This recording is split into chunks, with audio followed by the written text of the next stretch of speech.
I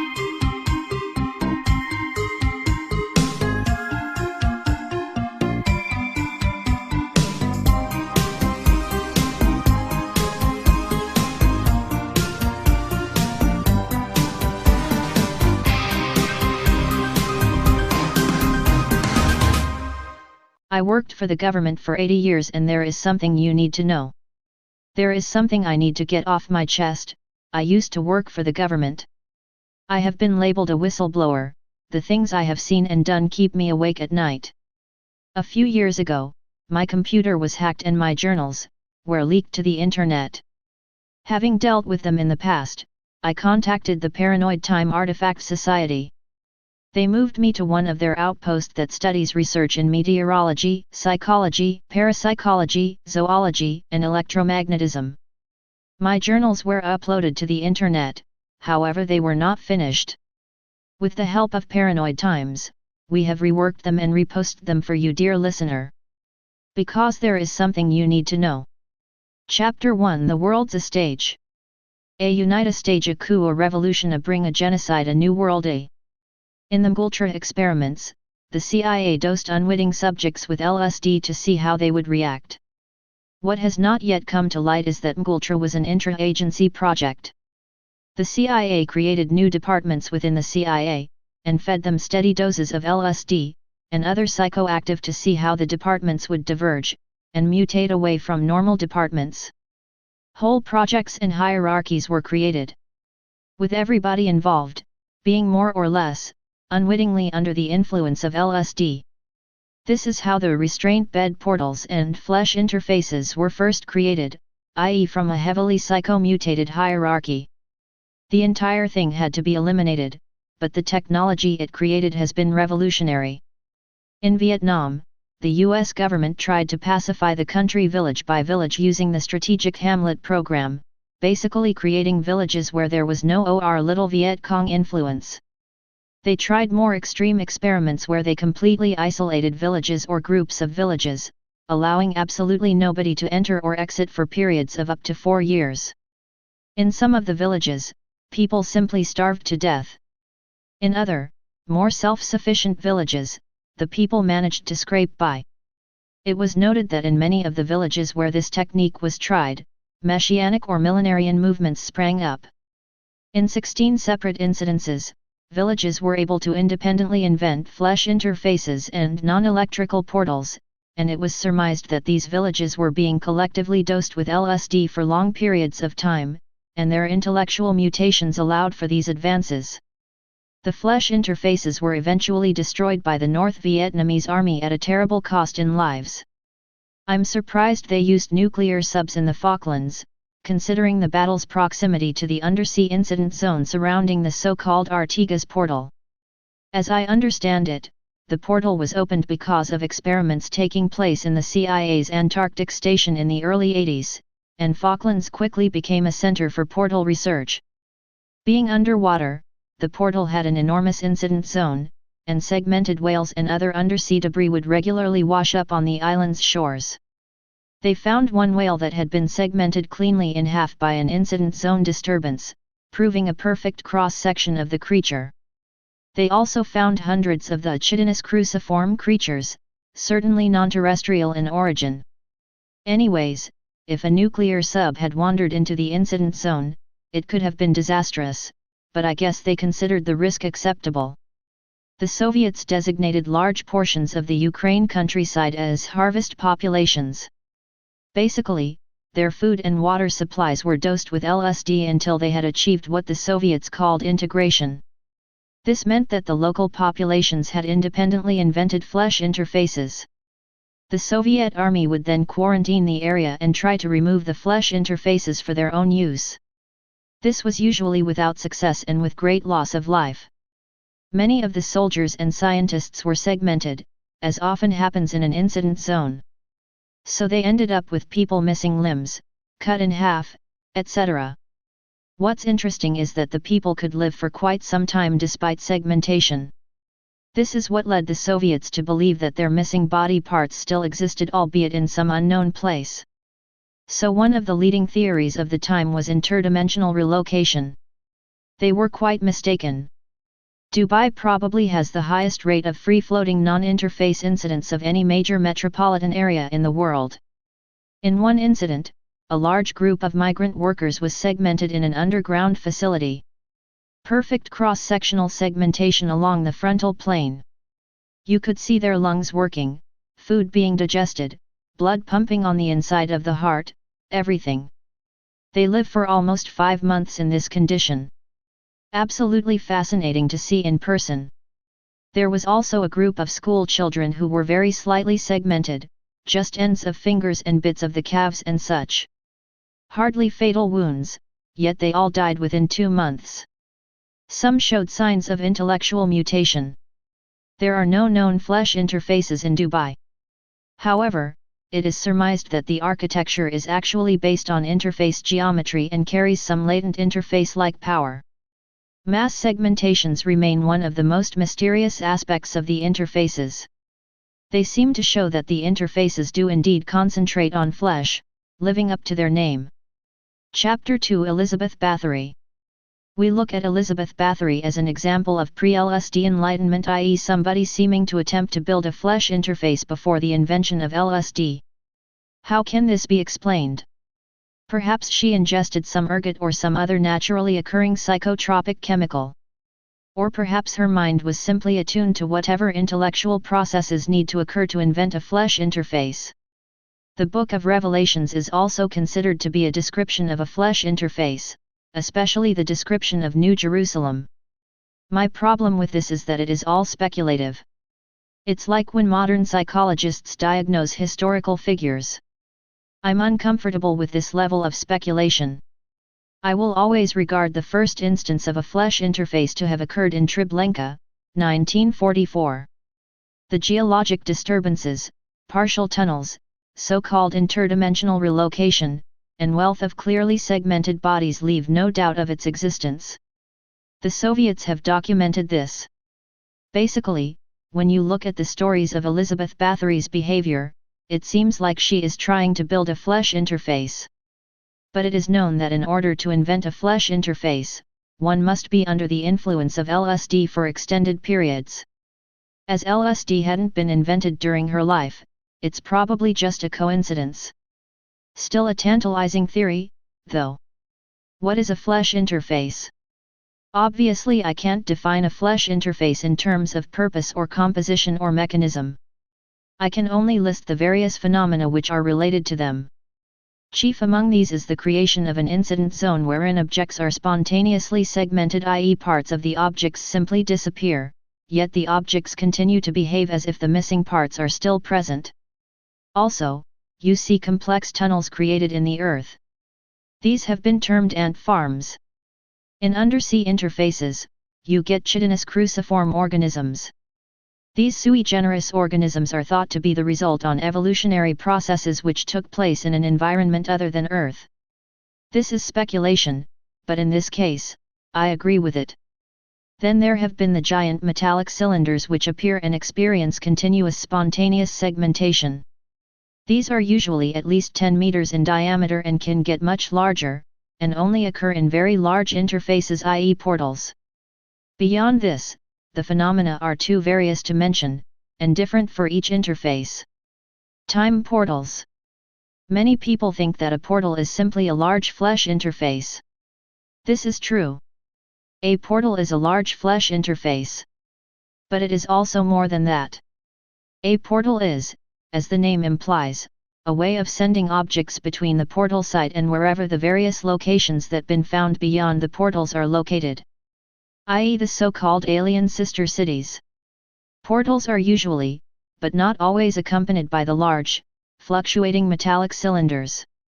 The largest above-water portal that I know of occurred in Novaya Zemlya and existed for several weeks before it was destroyed by the Russians' so-called Tsar bomb. In this case, the metallic cylinders were miles high and covered with features rarely seen on other cylinders, blinking lights, nodules, so-called antennae. They took on a very artificial in appearance. They seem to be constructed technology rather than naturally occurring phenomena. Are the cylinders themselves artifacts being sent through the portals? Or are they phenomena created by the flesh interfaces in the way a mushroom cloud is created by a nuclear explosion? This is unclear. I wish I could show you guys pictures of the Novaya Zemlya cylinders. They truly were beautiful, rising miles into the clear Arctic air, like great alien towers, tinged blue by the vastness of the distances involved. Though it was certainly necessary to destroy them, and we owe the Soviets a great debt for their tireless efforts to collapse the interface, I sometimes wish they were still there. At least then, there would be something, some evidence. In response to what the CIA had accomplished with their Antarctic station in Artigas, the Soviets built a larger station in Novaya Zemlya in the Arctic. 30,000 prisoners and an exceptionally pure gas concentration created a flesh interface which went through all 7 stages in less than 13 minutes and became a full-fledged portal. Within a day, the typical fluctuating metallic cylinders were visible, and within 3 days they were extending miles into the sky. The Soviets quickly realized that the portal was growing out of control. In previous instances, they had simply bombed the site from the air. But in this case, the enormous cylinders and attendant incident zone, extending to the edge of space, prevented this as well as missile strikes. There was also an exceptionally large lateral incident zone around the portal, with segmentation occurring miles out from the site. Alarmed by the zone's uncontrolled growth and the growing underground tunnels, aka ant farms, the Soviets worked feverishly to construct a hydrogen bomb of unprecedented power which could be detonated from outside the incident zone and still collapse the portal.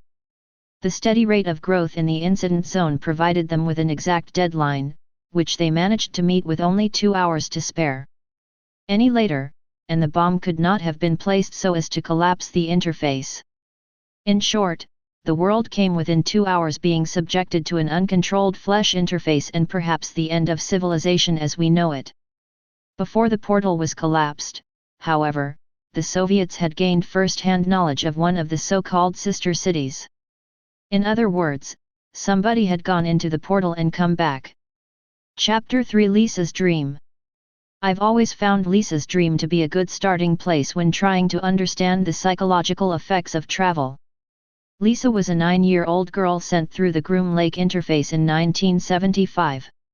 The Groom Lake interface connects to the so-called sister city, technically, persistent locus, known as the Hanging Temples. She stayed there for 5 days of normal time, but only 48 seconds of beyond time, a marked discrepancy. Upon returning, she did not recall anything beyond becoming drowsy for a moment. She slept well that night, and in the morning she recounted a dream to the doctors, before dying later in the day. A direct transcript of the audio from her interview: it was spring and it had been raining all day, but the rain stopped just before it was going to be sunset. So all the clouds were purple and the sky was really orange. And the grass was all wet with rain and there were fireflies around, like all in the sky, way up in the sky, big ones. And I and my grandma went out to these hills way out past the edge of town, and under the hills there were people sleeping. Not in caves. They were buried under the hills. The people were asleep but they were hugging each other. Families, like moms and dads and little kids. Just packed together, a few thousand. The hills were just blown up like balloons because they were so full of people. Like a pregnant woman's stomach. My grandma told me to lie down but I didn't want to. She laid down and got sucked into the ground. I heard her voice coming out of the ground telling me to come inside. Oddly, we have seen the same clouds at CERN. It would be easy to say that the Soviets discovered the secret of survivable travel because they were more ruthless, more willing to sacrifice innocent lives. But there was really no lack of ruthlessness on the part of the CIA. It was really just a matter of approach. The Soviets approached the mystery of the flesh interfaces the same way they approached their space program. The first humans in space, the so-called lost cosmonauts who were never officially acknowledged, were just ordinary people, culled from the gulags, with no more control over their missions than Laika the dog. The Americans, on the other hand, started with professional men, usually from the military. Likewise, when it was discovered that objects and even animals which entered the flesh interfaces occasionally returned unharmed, the Americans began training men to enter the interfaces. Because they culled their men from certain military ranks, they were all of similar ages. The Soviets, however, used prisoners, who had a much wider age range, and so they were able to discover the essential correlation: the younger a person was, the more likely they were to survive travel, and the longer they would survive after travel. They discovered that 20-somethings were much more likely to survive, albeit in a horribly altered state, than older people. They discovered that people in their early 20s fared better than those in their late 20s. Teenagers fared even better. So, despite all moral compunction, it was really a matter of time before they sent a child through. And it was only after the first round of children went through that they gained any idea of what was on the other side. Part 4: The Village. Until we found the village, we had suspected that the detectors were just props. Just toys given to us by the CIA guys to reassure us. Nobody trusted the spooks. 3 days through the jungle, and these detectors had not detected a fucking thing. But before we even saw the first hut, the needles on all the detectors started moving in unison. If they were phony toys, it was a cool little special effect. The needles swayed back and forth and all the little metal boxes let out this spooky OOAAOOAAAOO sound all in unison, like a school choir. Very weird. We turned them off. As instructed, we treated every Vietnamese as combatants, and killed them all. There wasn't any resistance though. A few had weapons, but most were unarmed. None fought back. They didn't even run. They were just sitting around, lazing in the sun, and we shot them where we found them. Grim work. And very weird. That probably spooked us out more than the detectors. It was like they were waiting to die. After clearing the village, we didn't know what to do. So we turned one of the detectors on and wandered around to see what was up. The detector started going nuts around one of the bigger huts in the middle of the village. We had already cleared it, but we went in again. There was a big altar inside, with candles and Buddhas and gold signs with dink writing and shit. We figured maybe one of the Buddha statues was setting the detectors off, but no. The hut was very hot and muggy. Even by the incredibly humid standards of Vietnam, it was incredibly humid in there. Even the Buddha statues were sweating. Their faces were literally coated with drops of moisture. Everybody noticed that there was something weird going with the air. There was something off about the pressure. So we just tossed everything. Picked all the shit up and tossed it out of the hut. Sure enough, when we picked up the big platform that held the altar, there was something under it. It was a pit made of flesh. Maybe 5 feet across and going down about 20 feet before curving out of sight. When I say, made of flesh, I mean, it looked like the inside of somebody's throat. Wet, reddish flesh-looking stuff. We had heard of them building tunnels, but this was... We really couldn't even understand what we were looking at. It was breathing. The flesh kind of rippled and this hot air came out, and it felt and smelled just like somebody breathing right on your face. Enough to make you sick. They told us we would know it when we saw it. Well, we saw it, and we knowed it. You will too when you see it. We radioed in the coordinates and got the fuck out of there. Encasement was certainly not something we were expecting. It really changed our whole perspective on what exactly was occurring. We thought that the flesh interfaces were just like pipes that went from one location to another, perhaps extra-dimensional relocating or by some other magic. But when the first subject came back encased, we realized that... Well, I'm not sure what we realized. We realized for the 1000th time in our dealings with the flesh interfaces that we were dealing with something really beyond us. That's why I called it magic. They were so far beyond our understanding, it was basically like meddling with some kind of black magic. As a scientist we were made to believe that magic was science and science was magic.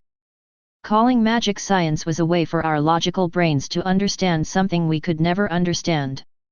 The first subject to come back encased was an 8-year-old girl we had named Jingles. We started naming the kids' dogs names to try to depersonalize them, to assuage the guilt. This was done by the recommendation of CIA psychiatrists, but it didn't work very well. We all still felt like shit. But what choice did we have? Could we just ignore the flesh interfaces and not study them? Perhaps, but you must realize that the Soviets were also studying them. That changed the whole equation. If they...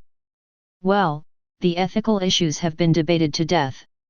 What's done is done. We dropped the bomb on Hiroshima, we gave those blankets to the Indians, and we sent those kids through those portals, and now it's all just a part of history. Anyways, we sent Jingles into flesh interface and an object returned 2 minutes later, which is a pretty long time for an interface. It was a large organic sac lined with veins, vaguely resembling a human lung, about 4 feet long. We X-rayed it and saw the skeleton inside and cut it open. Sure enough, Jingles was inside, naked and covered with blood, with no hair on her head. There was an umbilical cord attached to her belly button, which was attached to a sort of placenta. We had a problem with the surgeons trying to harm her. It was later realized that her blood, the blood from the sac, had high concentrations of an exotic LSD analog. It was getting absorbed through the skin. The placenta was like an LSD factory, pumping out millions of doses. This particular blend made people pretty violent, so we had to put on containment suits. Jingles' skin was flawless, like a newborn's. No wrinkles on the back of her neck, no wrinkles on her palms except the major ones. She had the form of an 8-year-old girl but seemed a lot newer. We did MRIs on her bone plates, and found they were still highly undeveloped, as if she was newborn. We wondered, is this really Jingles or some kind of clone? What sort of apparatus could have possibly produced this clone, and why? After a day of observation, she awoke. We weren't sure if her mind was still there. Perhaps she had been wiped clean. So we waited, asking her questions. At first, her behavior was like that of an infant. Just smiling and gurgling and clasping her hands. It was pretty eerie seeing that kind of behavior from an 8-year-old. Really, it was pretty eerie looking at her at all. Her skin was so pure and glowing, she looked like an absolute angel. Well, anyways. After a while she started babbling, saying little phrases. In a matter of hours, she seemed to progress through the various stages of development, her sentence structure and awareness becoming more and more sophisticated. As soon as she could understand sentences, we started questioning her again. Who was she? She said her name. She knew her past. This wasn't just a blank clone. This may or may not have been the original girl, but she seemed to have the same mind as the original. So then we asked her the question that we wanted to know, the question that had plagued us for years, the question that had led us, in the face of all humanity and morality, to send a child into a living apparatus of death. What did you see? What's on the other side? Her expression grew thoughtful. She was such a thoughtful, bright girl. We chose her for her intelligence. So young and bright, and we just threw her. Anyways, she thought about the question, and it seemed then that we would finally get an answer, a real answer. I remember the sense of anticipation in the room. It was like nothing I've ever felt before or since. Remember, I quit the program that day, so I was never able to question another subject. Anyways, she said to us, inside the chamber, I started to feel drowsy. Then everything changed. I knew what I saw. I had seen it before. I said to myself, this is like the room in Grammy's house. The quiet room. We asked her what she meant by this. She replied with these words, her final words before she simply stopped living and sat there dead with her eyes still on us. She said, "Come unto these yellow sands." Chapter 5: How We Lost the War. In explaining our cruelty, which, I admit, was quite beyond scope of all humanity, I feel I must remind you of how we lost the war. We lost the war in the cruelest way imaginable. Island after island fell, and the enemy drew closer and closer. More and more bombs fell on our cities. Food grew more and more scarce. People starved. House burned, people burned, children burned. We were punished by our own sense of dignity, by our own inability to admit inevitable and total defeat. It was like watching a sword slowly being sunk into your chest, millimeter by millimeter, but you refuse to cry out, refuse to whimper or beg for mercy, and there is nothing you can do but watch the metal disappear into your weeping flesh. By the end of 1944, it was clear that both Japan and Germany were doomed, barring some divine intervention. Yet the stories we knew from childhood told us that we had been saved by divine intervention before, when the fleets of Kublai Khan were at our shores, moving from island to island, conquering and raping, until a miraculous typhoon sent their ships to the bottom of the ocean. Though we were modern men and trained in Western science, we still believed that there was some sacred destiny in store for the Japanese people, and we kept an eye out for something, anything which hinted of the divine. Two intriguing pieces of news had come to us via Germany, developments which suggested that perhaps the tide of the war could turn suddenly. Both, however, were ominous. One was that America was developing a super weapon, a bomb which could level entire cities, which used the latent power of the atom, unleashing very forces which held existence together. We assured ourselves that this was American propaganda, which no such weapon actually existed, but our scientists acknowledged that it was theoretically possible. The second piece of news was more puzzling. It was said that a Swiss scientist had synthesized a chemical, which, like the American nuclear technology, could unleash latent forces, this time the forces of the mind. This chemical was said to fuse the various disparate areas of the mind and allow for incredible insights. Apparently teams working under the influence of this chemical for long periods of time were capable of inventing techniques and devices previously unheard of.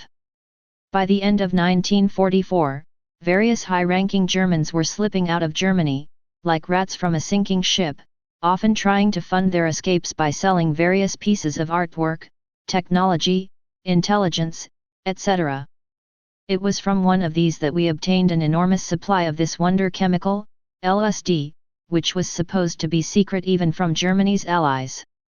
Along with the chemical, we were given a piece of news which was positively tantalizing, given the position we were in. According to our contact, experiments with LSD had been conducted at the Treblinka extermination camp. A group of prisoners was given the drug for a period of several months, and the results were so impressive that somehow the prisoners were able to convince the camp leaders to take the drug as well.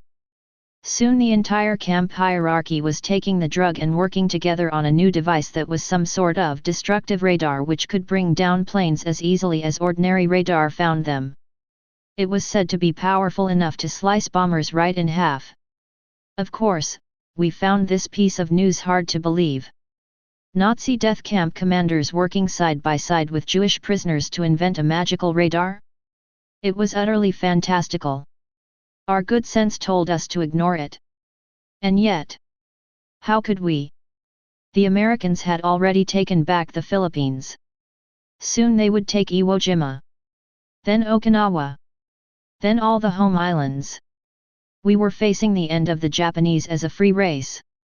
Perhaps the end of all Japanese existence. The Germans would have it easy compared to us. Many Americans were German in origin. There was a blood affinity between the countries. This did not exist for us. The Americans would burn our cities and rape our women and enslave us, make us servants, like their Negro. We would be crossbred with the whites until we had become some degenerate half-castes. Japanese culture would crumble. The stories of our childhoods would be forgotten. We were watching a sword disappear into our hearts, and we were desperate for some kind of divine intervention. So in late 1944, a glass jar of LSD crystals, enough for several million doses, was taken aboard a submarine and slipped under the cover of the sea back to the home islands. We were looking for divine grace. What we found was a hell beyond our darkest dreams of destruction. A word to you, dear listener. I should clarify that this information is not fiction. Nor is it true. It is a mix of things which happened and things which almost happened. Things which were and things which could have been. You must understand that the present moment in which we exist is simply a nexus from which trillions of possible pasts and possible futures branch out. The important thing to realize is that these unreal pasts and unrealized futures are related to each other. By examining what might have been, we can come to understand what might come to be. I am writing about what has never been, and what must never be. Unfortunately, our generation has been given a special burden. We are doomed, as the apocryphal Chinese curse has it, to live in interesting times. Soon, technological advances in the field of information technology and bioengineering will fundamentally reshape human existence. There are a number of possible outcomes, and I believe that most of them will result in the human race entering an unending era of absolute slavery. As a free species, we have seen totalitarianism before, and we have destroyed it. But when it arises again, aided by advanced information and biological technology, it will have a new and unprecedented ability to envelop the entire Earth and place humanity in an unalterable state of total mental and physical slavery that will last for uncounted millennia until the Earth becomes uninhabitable. Not only do I believe that this outcome is possible, I believe that it is overwhelmingly likely.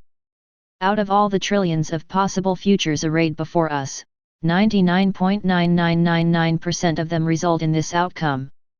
As Christ said, "Wide is the gate and broad is the road that leads to destruction, and many enter through it. But narrow is the gate and narrow the road that leads to life, and only a few find it." We must find and enter the narrow gate, but it will not be easy. In order to find it, we must sort through the many possible pasts to find the few possible futures which result in a humanity free to live and die as humans, and not as an unholy agglomeration of mindless flesh. Unfortunately, as we fight against the forces of slavery and death, it will be precisely our instincts towards the preservation of freedom and life that will lead us to destruction. In short, we live in precarious times. I want to make clear that while this video shows clear and appalling signs of megalomania, I am actually aware that I am not a prophet or an expert. I am 80-something American male without the benefit of a stable job. I am in hiding.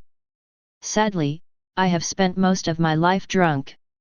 My videos will contain a number of historical errors, both intentional and unintentional, as well as bad spelling, bad grammar, and laughably overwrought prose.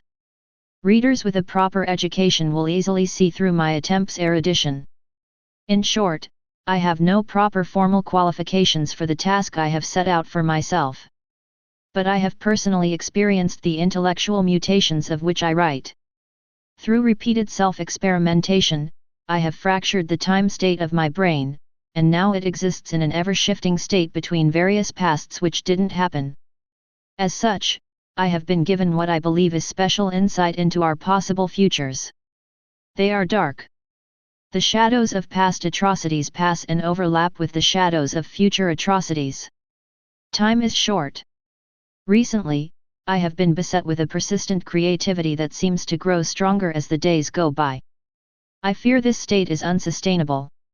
Perhaps eventually this productive mania will turn into an unproductive psychosis. And soon, on a larger scale, mankind's productivity will turn into its own sort of psychosis. Billions of years ago, the so-called primordial soup arranged itself into a self-replicating form which multiplied and flourished and divaricated into countless species.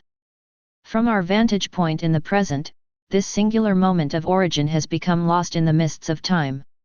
Equally obscure to us is the future singularity towards which we are heading, the end point, in which all the countless species are once again reintegrated to a new and singular form, a new abomination.